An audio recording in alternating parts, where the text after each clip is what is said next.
you're struggling and you're like, why am I doing this? Like, it's hard. Like, why am I putting myself through hell? Why am I in pain? Oh, I'm uncomfortable. Like, that's where I'd be like, oh, because of this, because I want to win an Olympic gold medal, or because I, want to see my business succeed.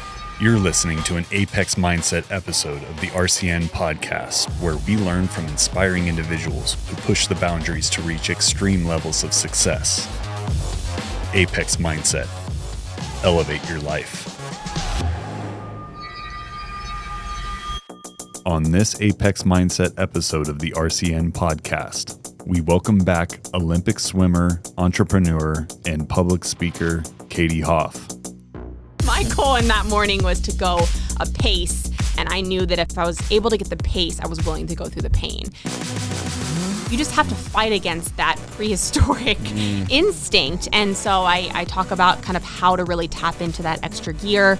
I call it being savage in the essentials, defining those things that you will literally fight tooth and nail, like to your core. It's literally, a shark, in order to live, has to keep swimming because water has to go through their gills in order for them to continue getting oxygen. I feel like that is how I've been able to be successful, not only in my swimming career, but more so in life after swimming. I just kept moving. All right, welcome to the Reality Capture Network. We're excited to have Katie Hoff again back with us here in the studio in Boise.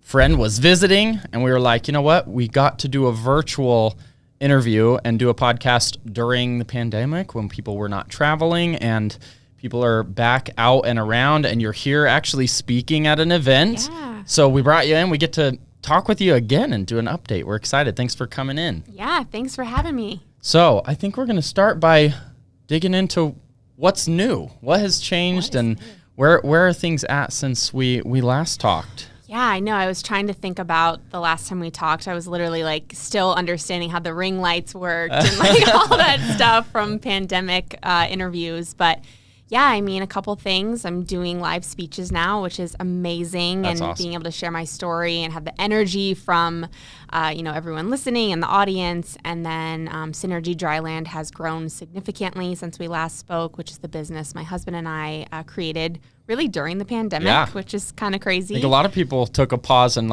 started some new things. Yeah.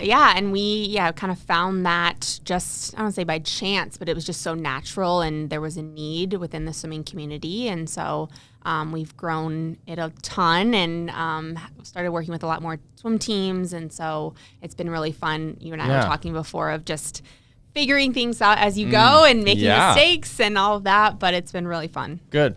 And for those who don't know, just what's the short explanation of what you guys do? Yes, so we provide strength and conditioning programs to swim teams across the nation. Very cool. Actually have some international as well, but just provide it through an app, as well as support across all aspects, which is sleep, stress, load management, nutrition. That's awesome. And just a little while before we talked to you last time, you had just released your book. Yes.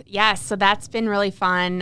The book has been really well received. Just getting messages, DMs of just how, kind of my vulnerability in the book has really affected people and given them the strength to either make a really hard decision or get back up from a failure, or just keep going from a win.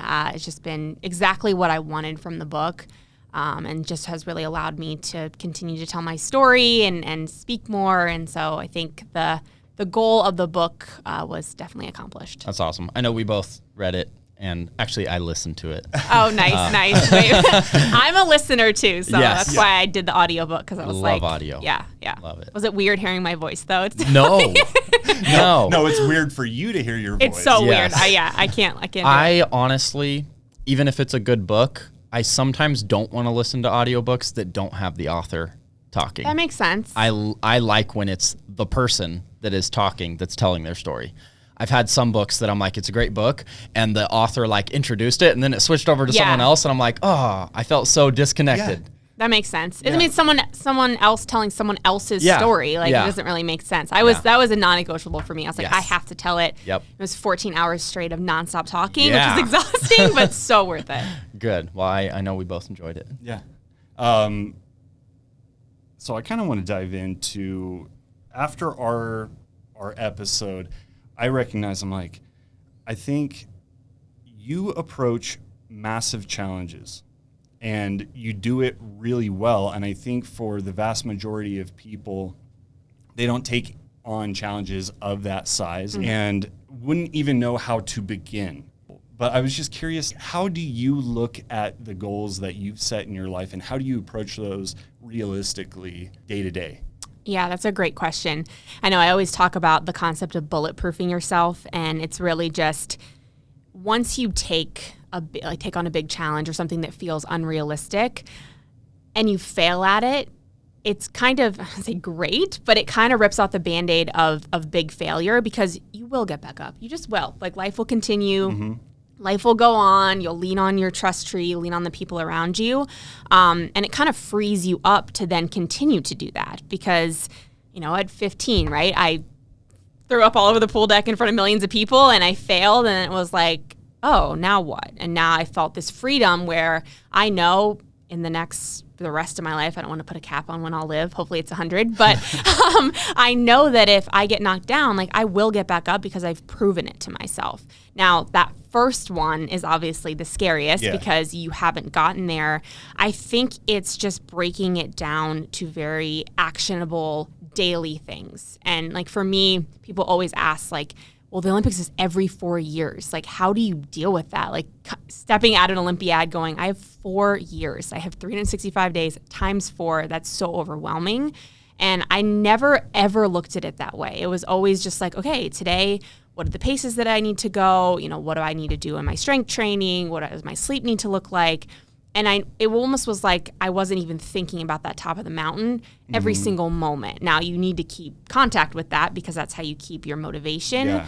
But I think it's breaking it down like to minuscule pieces. Like when people talk about the little things, I think like let's rename it to minuscule things because it can't just be small things. It has to be broken down into a million pieces because then it's so easy. Like thinking about, okay, today I have to get up and, I need to walk 20 minutes. Like I know that sounds stupid, but for someone who's going through weight loss, that is a minuscule thing that over the course of time will get them to that very ultimate actionable, will give them instant feedback of like, I feel a little bit better.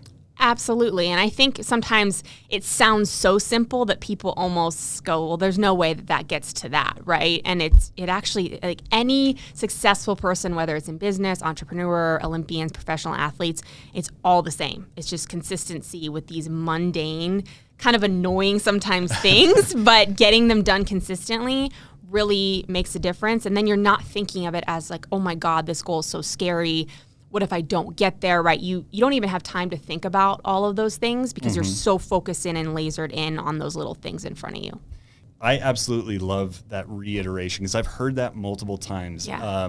Fred Armisen, I don't know if you're familiar with Fred Armisen. He's a comedian. He's on Saturday Night Live, and he's done very well. But in an interview, he dubbed it as micro goals. And like in Atomic Habits, James Clear talks about it, and just having these actionable little, steps that you can take. And I think that's where people get hung up, where they have that reversed. And a Navy SEAL, Chad Wright. I was about to bring that one up. Yeah, love him. Yeah. I talk about that one all the time, where Chad Wright talks about why so many people drop out or fail during Hell Week. Is that they're so focused on the big picture of like, he had someone ask him, can you believe we still have another 5 hours today? And he's like, no, like I'm not even thinking about lunch yet. Like you have to think about the little pieces. And same with, him and Jesse Itzler both running 100-mile race. Yeah. You don't think about the fact, oh my gosh, I have 98 miles left. No, you're looking ahead of you and you're like, okay, I just got to get to that tree. And then you get there and you're like, okay, I got it. And that gets you there over time. But if you think about the big picture, it makes things impossible. You have to have those micro goals. Okay, so I am curious because you had said you have to check in with that. Like how often are you kind of reevaluating or just thinking about that is the end goal. It is 4 years away before my next Olympics, but then I got to shoot back to the micro goals. Like how often is that back and forth for you? That's a good question. I mean, I think like we almost have to have like steps, right? Like because even within a 4-year quad, like you still have every year you have world championships or some type of international meet. And so I think there's that. There's also meets that are happening once a month, once every few months. So you have those. So I think like you almost have to like step up from like the micro goals, then you have a weekly, then you have a monthly, but you always have, I would say, probably at least once a month, having that understanding, whether it's a time that I put on my wall that I wanted to get to by the Olympics, whether it's a person that I'm, trying to take down, whatever that might be, having that at least kind of as the blanket over all of that, because I think there's times where you can lose sight of that, the times where you're struggling and you're like, why am I doing this? Like, it's hard. Like, why am I putting myself through hell? Why am I in pain? I'm uncomfortable. Like, then you kind of have to understand. I think that's where I'd be like, oh, because of this, because I want to win an Olympic gold medal, or because I, want to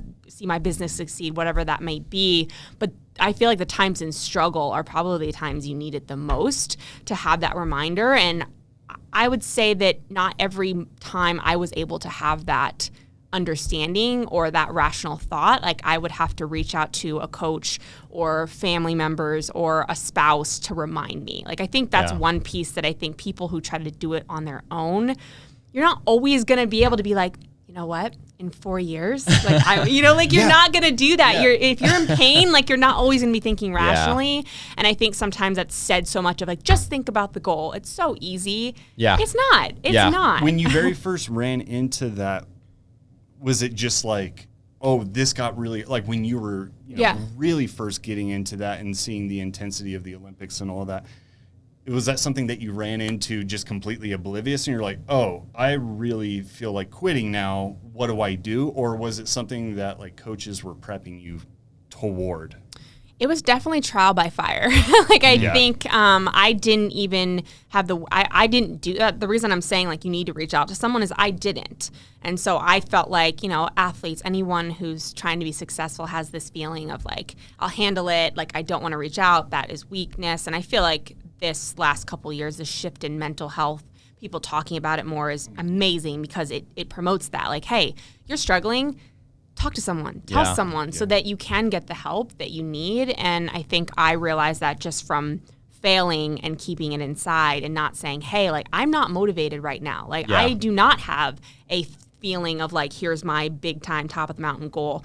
And guess what? All the little things below it are slipping because of that. And so I think that taught me, okay, I need to like say it to someone and say it to someone that is not going to have judgment. Like that to me is really important because I've also had that where I've expressed it and then it's really bad because you're like, oh no, like I expressed it to the wrong person. So make sure that when you are expressing that and having that accountability with that individual, that mentor, that coach, is the right person. That's what I think is so cool. And part of why, one of our goals with the podcast, the conference, the community that we're building with RCN, we see things in other individuals that we admire, like Jesse Itzler and Grant Cardone, Gary Vaynerchuk, we see people that are inspiring others. And you notice, one thing I noticed by a lot of those individuals I named, they also are building not just educating or talking about, success, but they're also like building communities. Yes.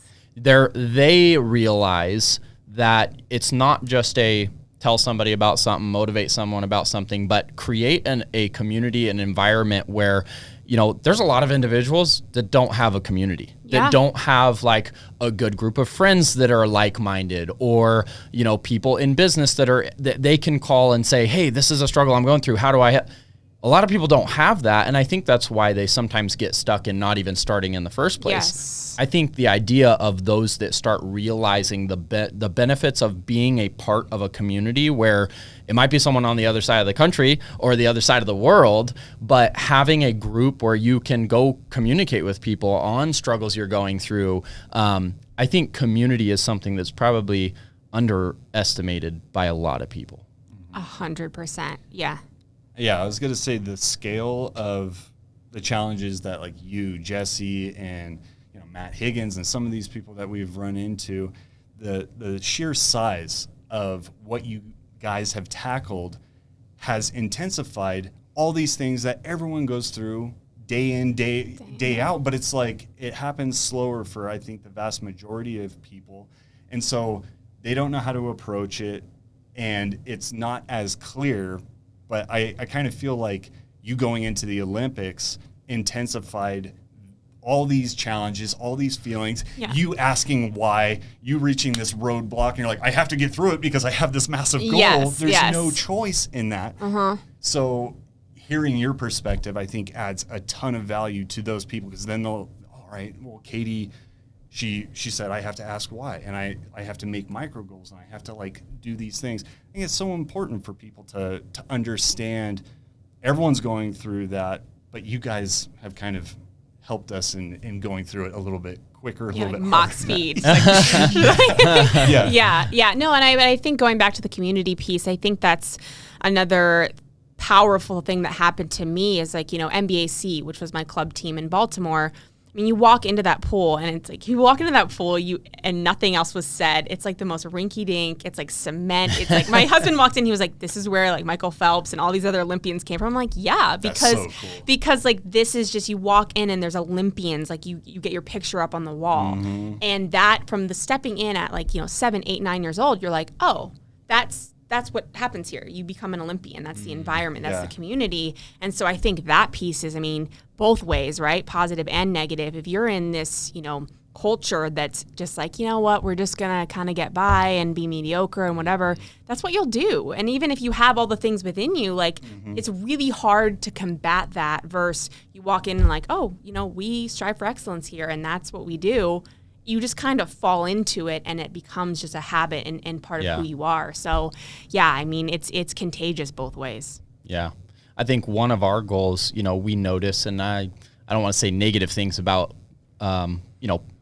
specific companies in our industry. I don't have a finger to point at, but I think in engineering, in construction, in the industries that we're heavily involved in, we see a lot of like lack of passion. We see a lot of people that I think, got into the industry and a lot of companies are kind of, just focused on the job, focused on the revenue, focused on the profit. And I think the idea of building this inspiration and bringing this motivation of like, how do we help you become more passionate? How do we, a lot of them are also struggling to hire. They're also struggling to retain, employees. It's like, I think there's that need for community building into the businesses that we interact with, which is part of why, we're interested in talking with people that are not in our industry, is how do we globally take these ideas and these mindset shifts and implement them in different communities, different businesses, different industries in order to kind of help everybody. Yeah, no, I think it makes a lot of sense. And like, you look at, it's funny because you could look at people in different industries, what they do. And I was actually at the airport the other day and this lady was TSA and she was, you could tell like you looked to your right and there was this guy that just looked absolutely miserable. And then there was this lady who was like smiling and like, how are you? And like, oh my God, your jacket's so cute. And you could just tell she was having the best time. And I feel like being able to even pick her brain, like what do you do? What are you doing? Like what makes you happy about your role, right? Like so many jobs can be super mundane. Like even, training for the Olympics, like the glamorized Olympian, but like day in, day out, getting in a pool at 4 a.m. and training for 2.5 hours and starting in a black line is really mundane and it sucks. So it's like, what do you do to find happiness and find joy in those little things? And sometimes you have to really search, but like I would love to pick the brain of her, right? Exactly. Of that lady in the line who's just found joy in what she's doing in a very mundane task of having people come through and put their stuff to go through security. And so I think there's a lot of power in like understanding how you can find and pull joy from that. And I think a lot of that comes from the top. Of maybe she has a manager who's amazing and he's made a big impact. And so when you think about a company, I always say it comes from the top and understanding kind of what those employers and what those leaders can do to help those people pick out those little pieces of joy. Okay, so that brings up a good question. You had just mentioned extracting joy, and how does she do it? How did you do it when that was your reality, where you're just looking at a black line and it's go? How did that look for you?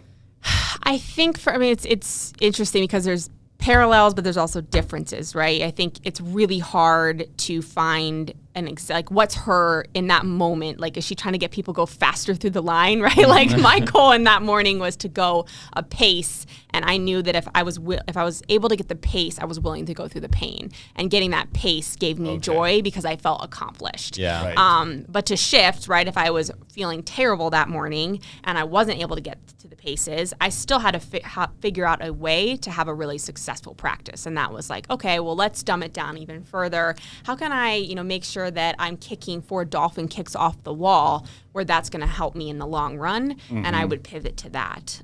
So I think understanding in the example of, the TSA lady, it just she wants to brighten someone's day who's frowning and having a really tough day. And for her, that's a huge win of that morning that she turned someone's frown upside down and led them off, onto their trip in a much better mood. Like, it makes such a difference. Like when someone's like, "Oh God, you have such a pretty jacket." Like, I'm riding higher. Like, I'm stepping, for that. Thank you. Oh my God, thanks for noticing. It doesn't happen as much these days. So I think it's just defining in that moment, what does that success look like? And it's going to be completely different for everyone in different jobs and different occupations. Like, you might have to get more creative if it's not as metrics driven. Like if metrics don't drive you.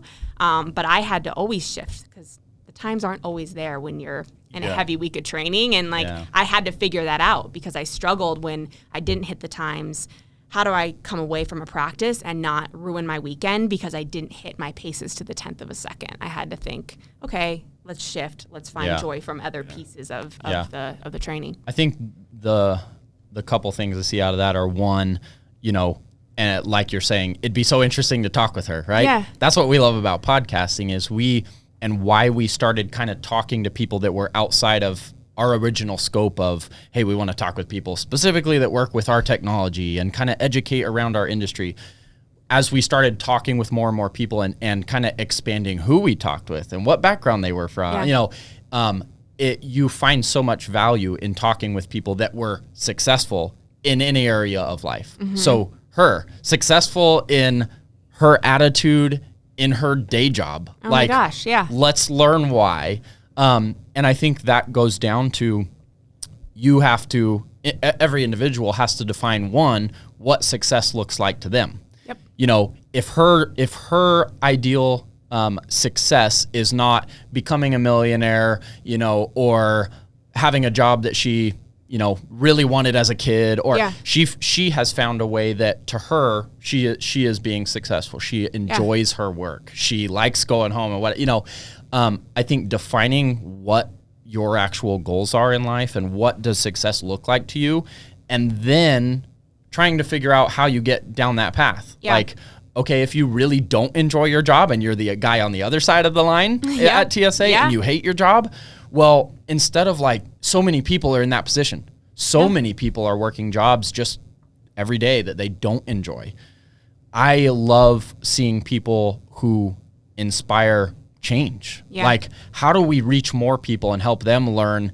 You don't have to keep doing that. Yeah. Like that's what I love about learning from people that we follow, that are out educating, and we can't learn from them if they're not sharing content, which is why we love sharing content and getting, getting inside of the minds of people. Or those people, I would say, even being vulnerable, right? I think sometimes there's been so many people that I followed and I'm like, man, did they struggle? Did they go through it? They always tell the highlight reel and I'm like, give me the behind the scenes. Yeah. That's what I care about. Like, I know you're amazing and you've accomplished all this stuff, but I know there was struggle. There was tons of struggle. There were tons of mistakes. There were tons of failures. So what did that look like? How did you get through it? How did you find the brightness, in a really dark spot? Yep. Yeah. But I think, step one is, I think if you walked around right now and did a poll of 100 people and you're like, what does success look like for you? I mean, how many of those people do you think could actually give a definitive answer? I think that's really tough because you get into the rat race of spiral of life and it's this and that. And then it's like, stop for a second and go, well, what is happiness for me? What does that look like? Yeah, it takes a lot of thought, and a lot of people don't do that upfront thought. All right, let's talk about, so we've talked a lot about your time swimming, your time focused on becoming an Olympian. Let's talk about your life after the Olympics. Yeah. The taking what you've built and what you applied, what you learned through that process in being an athlete, and then you transitioned into a different world. Yes. I feel like there's multiple transitions. There's definitely, I think, I don't know who's seen The Weight of Gold, like the Michael Phelps documentary on HBO, but there's always that downswing. And I think that happens, obviously professional athletes, Olympians, but I think if someone, makes a job transition or retires and, they're like, now what? There's this huge new chapter of their life. And I think there's always going to be that grieving process. So that was, kind of going through the grieving process, letting myself, I don't say letting myself, but flailing for a little bit, figuring out, who I was away from swimming.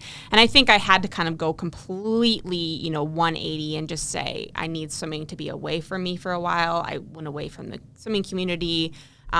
People have different ways of doing it. I just needed time to heal. And then going into kind of working in sales and figuring out who I was there, I'll be honest, it was a really dark time because you go from, okay, my whole, top of the mountain is winning Olympic medals and breaking world records. And now I'm just, what am I doing? I'm like trying to close a sale. Like, is that going to fill up my cup? Like, it didn't feel like it was. So then I went through this period of, well, I'm 26 years old. This can't just be it. Like, I'm 26. I have so many more years of life. And so when I talk about people kind of finding joy and finding, what they want to do, I think it's very easy for someone to look at me and go, well, you had it starting at 9 years old. Like, it was just in front of you. Swimming, that's what you love. Like, well, at 26, I had to just completely start over and redefine everything. So I did just go through understanding, how am I going to find joy and fulfillment and passion again after going through this super high. And it took me probably 5 years of just keeping moving. Like, I did dietetics for 6 months. I suck at chemistry. That didn't work out. I was in fashion. I did operations. I did sales. Like, I just kept moving and just kind of allowed myself, I don't know if I knew it was happening in the moment, but allowed myself the grace to just stop something if it wasn't working, right? Like, I think sometimes people get into a job and they're like, well, I have to do this for 10 years and then I'll decide if I'm, happy or not. No, like, give it a good try, give it an honest try, exhaust all possibilities. And if you take a look and you ask yourself that, what does happiness look like for me? And it doesn't align with what you're doing, keep moving. It's not quitting. It's continuing to find what you're passionate about. And so it really took me up until deciding to go for it and put my book out and start genuinely telling my story. My TED Talk kind of kicked it off, saying yes to that and feeling like, wow, I can tell a genuine story, not have it just be all rainbows and butterflies, and have it be received really well and really positively. And so that, I think, is really what the catalyst was for me starting to find myself again, starting to find my extraordinary, being able to get back into a sport that I had done for 20 years and be well received and be able to, use our business for good and to help people continue to find their excellence in the sport. And so, it was a very windy and zigzaggy and road, but I feel like I'm coming close to it. I certainly have my days still where I'm like, like, what am I doing? But I just keep moving and, kind of I'm able to keep finding that joy again. So. So did you at some point have a thought of like a new purpose or like a new, everybody is like, right, find your why. Find your why. How you're going to get through the difficulties, or, did you come up with some new why that helped with some of your change into what you're kind of the direction you're going now? Yeah, I had I think a pivotal kind of epiphany, because for the longest time I thought, okay, swimming is what fills up my cup. Swimming is the why. And then I kind of had this moment where I realized I don't think it was swimming. I think it was just what swimming allowed me to feel. Yeah. And it was just doing something unique and special and extraordinary, which was chasing after, being the best in the world, which for me felt really special. And so I was like, okay, that's actually good, because I don't have to keep swimming to do that. I can find another vehicle for that. And I actually read this quote. It was, someone said that the deepest desires of the heart is to be known and to be loved. And I was like, to me, that just means that everyone wants to be extraordinary, but everyone's extraordinary can be different, and everyone's extraordinary can shift throughout their lifetime. I was like, okay. Totally. And then I was like, okay, so I just need to, so now step 2, finding what that is. And I think for me, it was feeling like I was able to then provide supports, provide this powerful tool, which was strength and conditioning, that gave me such power and control in my own career, and feeling like we were putting out something very unique, authentic, genuine. And that really has done it for me to some extent. I mean, I always am going to have those feelings of, okay, I'm, trying to break world records is pretty cool, but I definitely have this feeling now like, wow, we're creating something that is truly special. And that, again, gives me that same type of happiness and passion and feeling that I did throughout my swimming career. Yeah. And you get to work with young swimmers. Yes. So, I mean, how do you feel being the one that now they get to look up to? And looking back at how you were as a kid, like you're now getting to inspire and help people that's their passion. And so your why is now like you're getting to be seen and appreciated and desired by these people that are like, this is the dream I'm chasing, and you did it.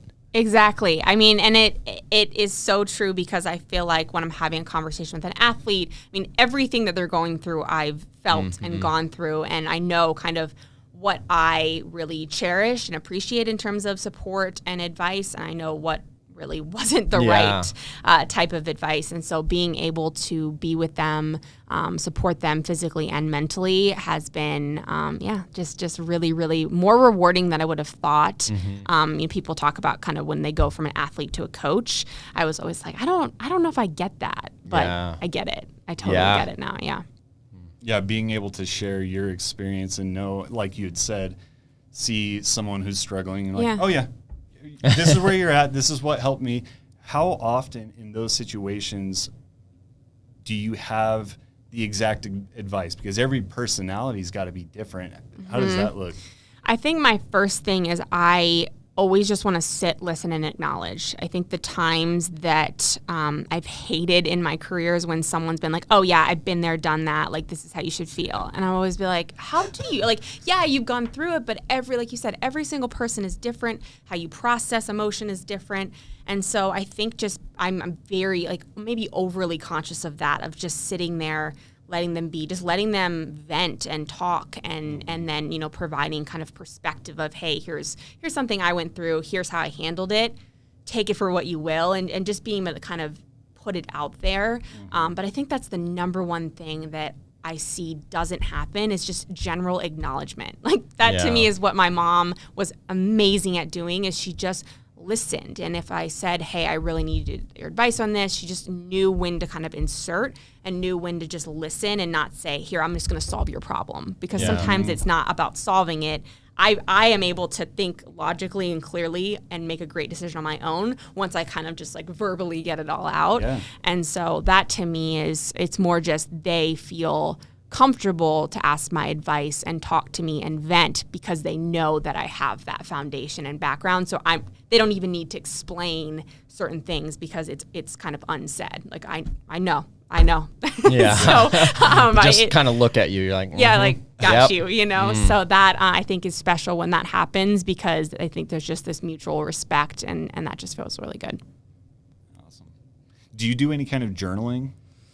It's funny. I have found stuff. My mom was super adamant about that when I was younger. She was like, you will journal, you will do this. And so I found stuff that I've written down when I was 9 and 10. It's psychotic. I'm like, beat this boy today. And what was your rating today in practice? I'm like, oh my gosh. I don't as much. I feel like I know it's something that helps a lot of people. It just hasn't been kind of my thing. I mean, I love, sounds crazy, but I love kind of documenting how things are going, and just videoing stuff of me, my husband, and I don't put some of it out on social media, but not all of it.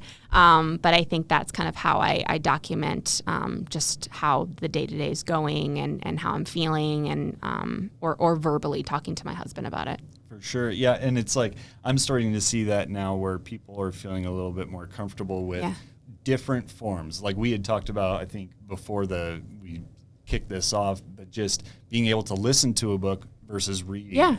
And I read so slow. And I'm like, but it's like when I read a book and actually physically read it, that information is like embedded on me. But I can listen to a book on audio like 2 times speed. But it's like the same with documenting. It's like if you're putting it on paper, whether you're recording it like off of your phone, I think there's value in that process of like getting it out in front of you and looking at that information and saying like, is this true? Is this how I feel? Or, why did I even do this? I can scrap this or I can organize it. So yeah, I was thinking about digging into some of the like,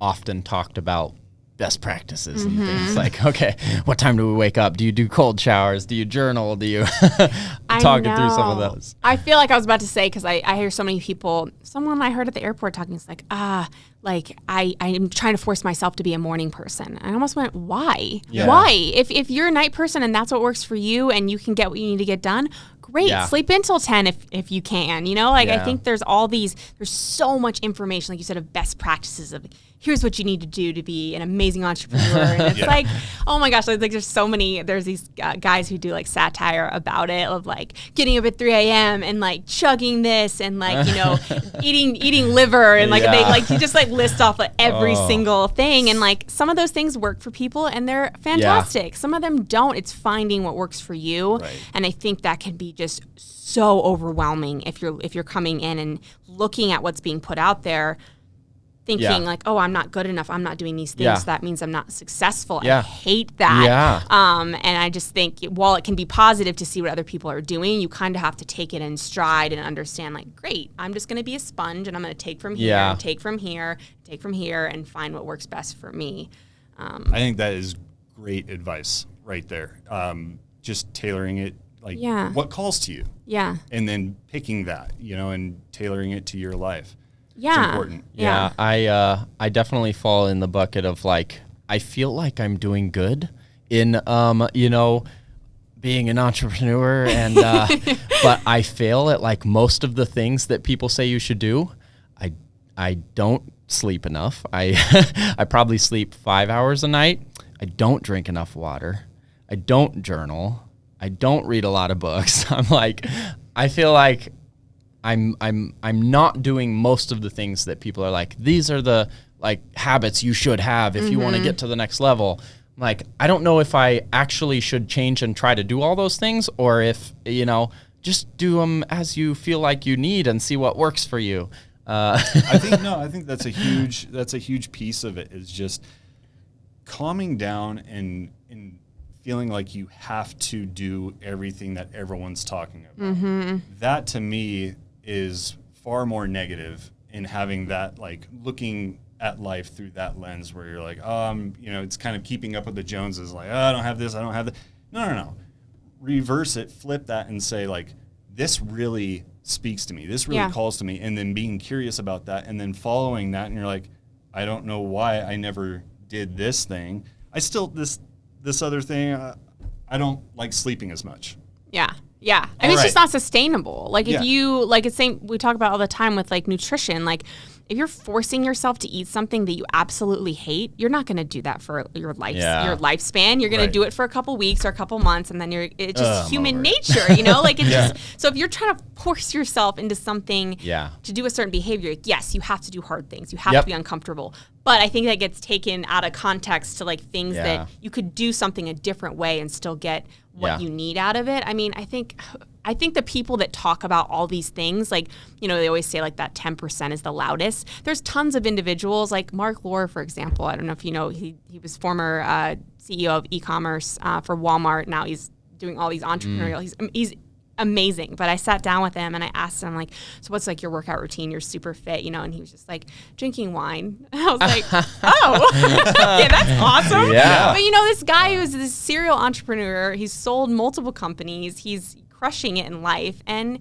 he's not out there being like, guys, you need to drink wine in order to become, a billionaire. Like he's not doing that. So I just think it's interesting when you really, that's why I try to talk to as many people as possible, not because I'm like, I'm going to do what he's doing or what she's doing. It's just like just out of curiosity Yeah. and having that wide perspective so that Yeah. you know, okay, I don't need to go crazy and do every single thing that every single person puts out on Yep. Instagram or TikTok. Yeah, and I think it goes back to the stuff we talked about earlier with like defining your goals and what success is to you. Yes. And then you have to be true to, okay, if your goal really is to run a race, well, you can't say, yeah, but I don't need to practice. 100%, or, 100%. If you want to be able to, lift heavy stuff or, whatever your goal is, then you have to reverse engineer, okay, out of all the things that all these successful people are doing or recommend, like which ones are going to help with the recipe toward what I want for my life? Exactly. Like you can't do all of them.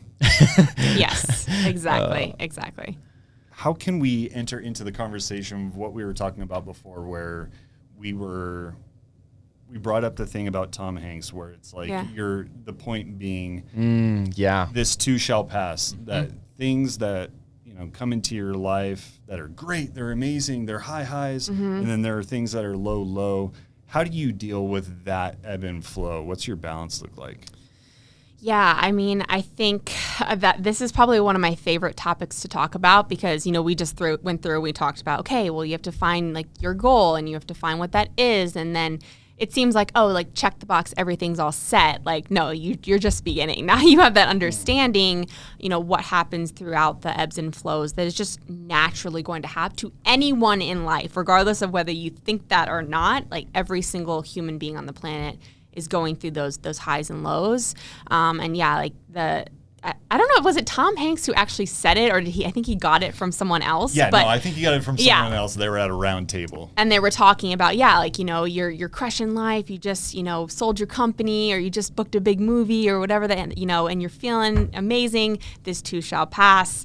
You feel like everyone hates you. You feel like you cannot make the right decision. This too shall pass. And I actually immediately posted that. I was like, that is so true. And my concept of it is, or just rendition of it is, be a shark. And I like it because I think people immediately think like, oh, like be aggressive, sink your teeth into stuff. I'm like, no, actually. Get eaten in the shark tank. Yeah, like, no, it's literally, a shark in order to live has to keep swimming because water has to go through their gills in order for them to continue getting oxygen.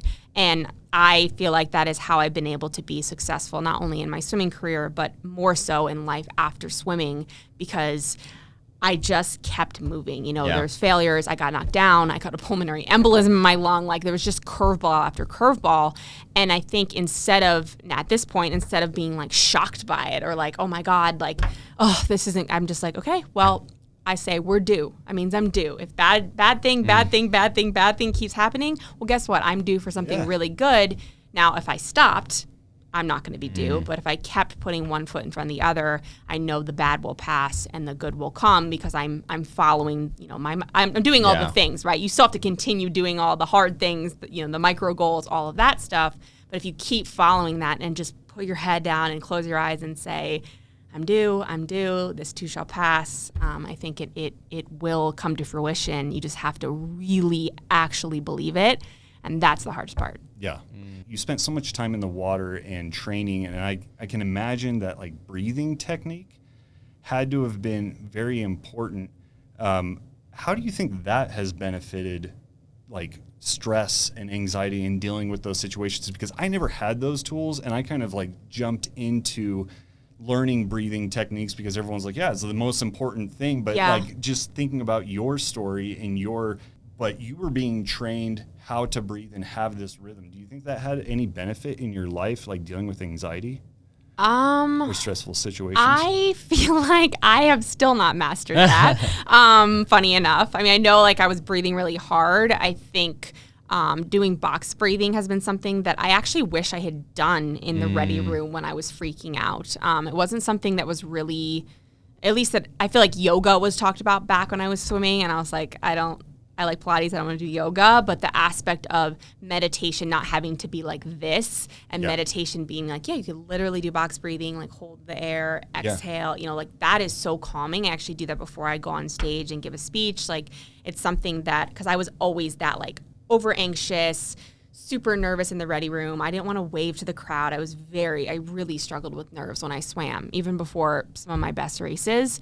And so I think that that's something, a really powerful technique of handling anxiety, because I still to this day, like you mentioned, we were having coffee and you were like, yeah, I really don't get stressed out like too much, because I'm like, wow, I'm so jealous of that, because not that you don't have those feelings, but like my husband's the same way. He manages it in a different way. And my way is just like, like I don't manage stress and anxiety to this day very well, because it's just something I haven't mastered. I'll just be honest. So it's something that like I've dealt with before, so I'm going to keep going. It's not going to debilitate me, but it just makes life a lot harder. Like, okay, so I'm extremely fascinated because you keep putting yourself in these situations. I know. I mean, that's the funny part. It's just like, I know it's going to be tumultuous and really tough, and I don't handle it great, but I keep throwing myself in. I think just because I know that it's going to get better. Like, I just have this belief, and I'm like, all right, well, it's going to be really tough. I'm going to have, some anxiety and, maybe a couple breakdowns, know, but I'm aware, like I'm never shocked now. I think originally I was like, oh my gosh, like I'm freaking out or I'm having a breakdown. Now I'm just kind of braced for it. I'm like, okay. And maybe that is a Let's way do of the breakdown real quick. Yeah, like give me 1 second, and I'm like wipe my tears, mascara, I'm good to go. But like why is she walking in with a box of tissues? We just prep. This is for when I cry. Oh my god, yeah. I was like in the office. Check. Yeah, like I'm all set. In the office, like Angela is like going into a hard day, and she takes the Advil. She's like, I'm just doing this, as prep. Like that's the same. Like I'm all set. I've got my like makeup remover. But no, I mean, in all seriousness, I think I just have been wired. We talked about bulletproof. I just don't think that everything is just going to be perfect, And I think I think that it's a fine line. You can't go through life thinking like, oh, there's going to be a bad thing that happens tomorrow, right? Like that's not a good way of thinking or a productive way of thinking. But I think it's just having the understanding that things just don't go in a straight line as much as we want them to. And the times they do, I'm like, great. Oh my God, what a wonderful surprise. That was easy, But I think the times when it's tough, you're just like, okay. It's just a part of it. This is just another component to me being successful. And if you look at it like that versus, like this is so frustrating, this is annoying, like it's just a different shift in the mindset. And I don't always handle it perfectly, but again, my husband and I are constantly saying, I'm like, we're due, babe, we're due. Like it's been a rough couple of weeks. Our apartment just flooded. We're due, but it makes a difference. Yeah. I mean, I have a few things I want to talk about. One though is like, even in your scenario, you might get stressed out. There's difficulties, but what's the other option? Not doing it? Exactly. Like, in order to pursue something amazing, you have to know that you're also willing to go through something difficult. Mm-hmm. And there is going to be the ups and downs. You keep saying your husband and we're all married. I'm like, it's like marriage, right? Totally. Totally. So many people have the Hollywood view of getting married. It's like, it's going to be beautiful and every day is sunshine and roses, and also not that there's reasons to not, some people get divorced. But I think it's also become way more common nowadays than it used to be back when our grandparents were growing up, because nowadays people don't like discomfort in any area of life. Yes. They don't want to pursue something that's going to take hard work up front. And even in relationships, you have to know that it's not, every day isn't going to be amazing. Yeah. You have to know in advance, I'm choosing to do this. Yeah. And because I want what the overall goal is. I love this person. They're my partner. Yeah. It doesn't mean, we have a bad day. I can't do this. I quit. Yeah. No, you want to develop that mentality in everything you pursue. You go on stage, you might get nervous beforehand, but you're not going to quit speaking and change, go work at just TSA if you're not happy working that, You want to do something. And I think more people need to take those steps. Yeah. At first it's uncomfortable, and even committing to something that might be uncomfortable is a difficult step to take. Well, I think it's interesting, too, because anxiety gets thrown around so much these days. And yes, like if you are, being treated for that, that's a different thing chemically. Then I think sometimes it gets thrown around as just like, it's just discomfort, you're nervous, like good. Yeah. That should be happening. You should be super nervous before a race. You should be super nervous about a presentation. Like that is good anxiety. Like that means you care. That means you're going to have adrenaline. That means, so I think nowadays it's so prolific and it's thrown out like all the time, which I actually feel bad for people who clinically have issues. Like that's a different thing versus the people where it's just like, you're going through some discomfort. But then ask yourself, going back to kind of the marriage piece, ask yourself, like, again, if in marriage, the ultimate goal is, or the ultimate reason you're doing it is because you love that person and you want to spend the rest of your life with them, right? So it's like, you go back to like, okay, well, is this conflict or this fight that we're going to work through worth it? And usually the answer is yes, hopefully. Yes. But I actually have a funny story about that. When my husband and I were first dating, he's gonna kill me. He had never had like and at that point I had maybe one relationship, and we had moved in together like 3 months into dating, like it was, and so just like fast and furious finding out about each other, and we got into this fight, and I left. I was like, I'm just gonna go get a pedicure, I'm gonna cool off, and I come back and he's packing, and I was like, what are you doing? And he was like, we got into a fight, like I'm packing, like we're broken up. And I was like, no, we're not. I was like, we just got into a fight. What are you talking about? Like and he was like, oh.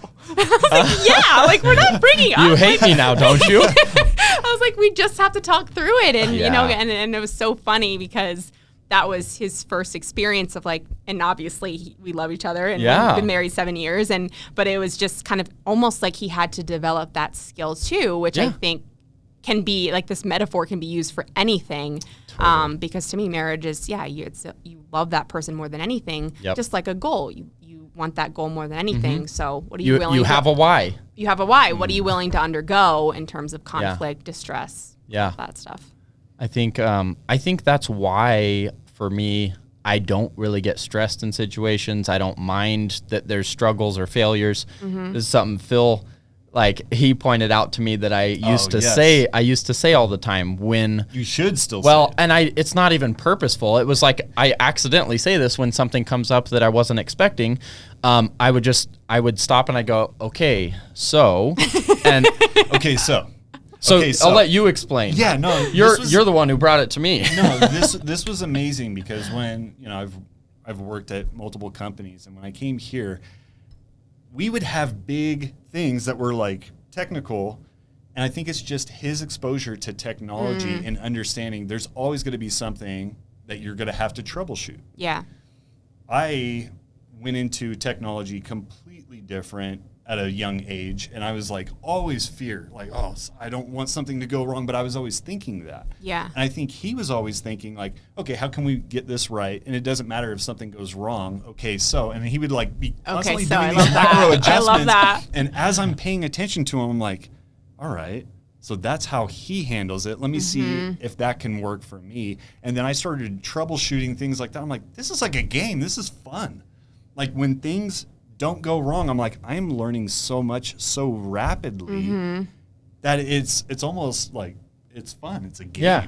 And I think that's just what I think anytime something happens that's not going right, it's like that's always what I say. It's just okay, so what do we have to do? You know, whether something goes wrong on a project, whether technology is not working, whether we're having an argument at home. Yep. Okay, so why? What do we do to resolve? And I really think like before, I had half of the recipe. I would always be thinking, okay. And it's like I'd be slamming on the brakes, metaphorically, and it's just like, all right, I'm not going anywhere. But you get exhausted, and the machine is like ready to blow at times. And getting that other side of it was like, oh, this is a relief. I just pictured it. It's like, well, you're saying slamming on the brakes. I'm like, okay, well, if you're driving down the road and there's something in the middle of the road, you don't just slam on your brakes, right? And you don't want to hit it. You have to like figure out, okay, well, which direction do we swerve, you know, or how do we get around it, or what is the next step? I think a lot of times we hit those roadblocks, and we have to think ahead of how do we overcome it. Not let it just bring us down or halt, or you got to constantly think, how do we improve the situation? And this actually goes back to talking about, you know, the stories of the people that we do follow that are successful. Yeah. They have like 3 amazing successes and 700 failures. Oh, yeah. You think about the stories. You know, I recently watched a video where it showed a bunch of people in history, right? Like Thomas Edison. How many failed attempts at making the light bulb? Like, he could have been on, trial 900. He just kept going until finally, hey, there's a light bulb. And then there's, you know, Michael Jordan, right? The quote of however many shots he missed, but nobody pays attention to that piece. Yet the fact that some of those people who reached extreme levels of success or accomplishment, there were so many things people don't see behind the scenes of having to keep overcoming and improving and working and willing to go through that to get there. Oh, I mean, I always tell us Sir James Dyson, which obviously, like, the amazing blow dryer, all that, like 15,000 prototypes. Ooh. 15,000! Like, he could have given up at, like, I mean, the 1,000, even 1,000 to me is like, but he just, kept going. And, like, now we're all, like, have all his products, and they're everywhere. Like, you're at an airport, it's like Dyson. Like, that's, I think about it every single time I'm traveling, and I'm, like, putting my hands under the blower thing. I'm like, 15,126. Yeah. But if he had stopped at 15,125, you know? Earlier, you had mentioned something that I think it's perfect with this. That it's like the hardest part is that first, like, oh, that didn't go. Yes. Getting past that and realizing, like, I'm not dead. I can just move forward and try again. And obviously, if you're doing 15,000 iterations, he's having fun doing. Like, he's like, fully embraced the process. He is fully in. Yeah, it is true though, but I fully recognize, like, you know, whether you're thrust into it like I was at 15, like I kind of just, you know, I was like, oh, okay, so I made the Olympics and now I'm just going to go and compete in front of millions of people. I got thrust into it and then it didn't work out, but I can totally empathize with the fact that, like, if you're consciously being like, oh, like I wasn't as conscious when it was happening, it just happened. But being like, okay, this is my first time, like it's scary. It's scary. And I think you can say that and you can acknowledge that. And I think sometimes, again, the culture of like, just go do it. It's fine. Just go do it. Like, it's really, really scary. And make sure you have the people around you, back to the community, that are going to be there, because then it's way less scary. If you know there's people around you that you could fall from a, you know, let's just say it's a 20 million story foot building and you fall and you know someone's going to be there with a, you know, a parachute. It's a lot less scary. You still failed, but you've not only proved to yourself that you can get back up, but you know that you have people around you that are going to kind of help bandage you up a little bit from the fall. Yeah. And, you know, they say, right, failure is only failure if you didn't learn from it. I think that's, you know, 100%. That idea of like, if you can even just get that in your mind as you're trying something new, just knowing that you're gonna fail a lot. You just have to keep learning from those failures, making those iterations, making small improvements. I think that's an interesting point too, that like identity.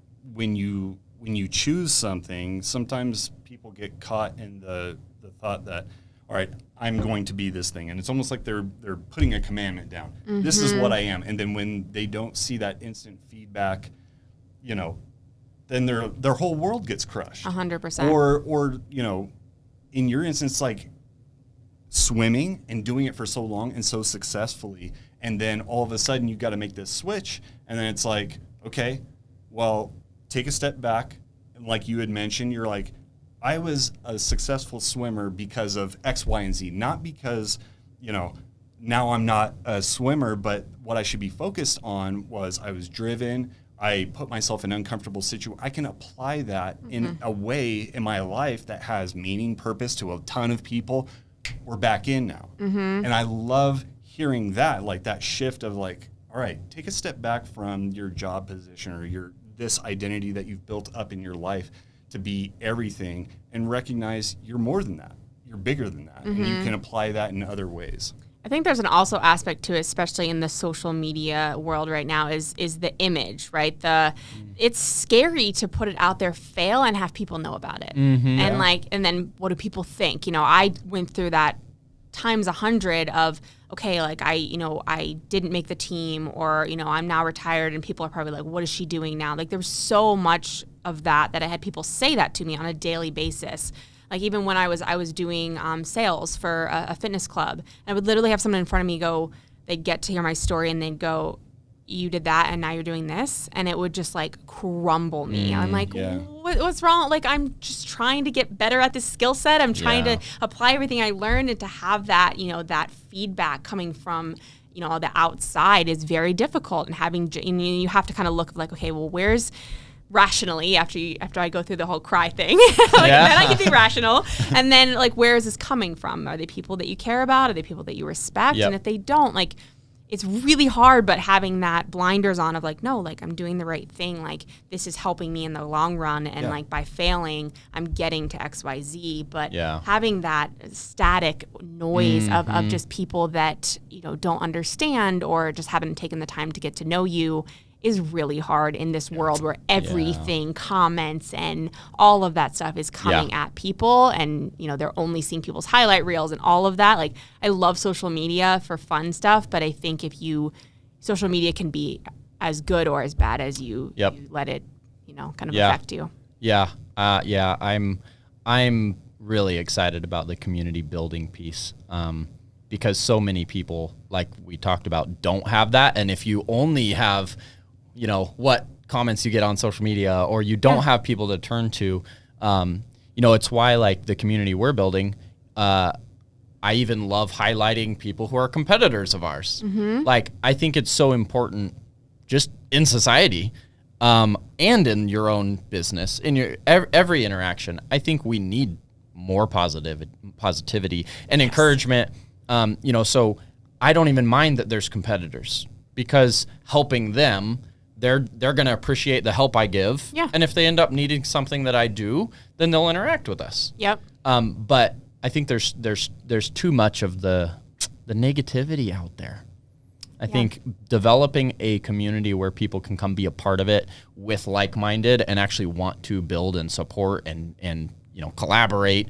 That's something that we've, over the years as it's developed, I'm like, this is one of my favorite things I've ever done. Yeah. Like, sure, I could go do a big old technical project, but just getting to interact with people and be positive and help encourage that and build that into their company, it's my favorite part of working. Yeah, it's why people also stay at companies. You talked about it's hard to hire people in the industry. It's like, if you cultivate that relationships, the culture, I mean, you can feel that. Like, you can feel it from the second, like when I go in to talk to a company, you step foot in the building, I'm like, oh, they're successful. I don't have to look at your P&L. I don't have to like talk to your CEO. Like, I know just from that energy of walking in, and it's because people are collaborative. There's a community there. It's positive. It's not like this micromanaging, like just numbers.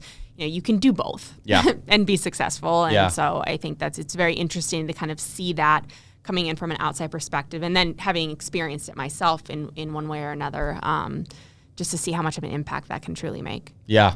And I think that's a big part too of when people are deciding what they want to do in life.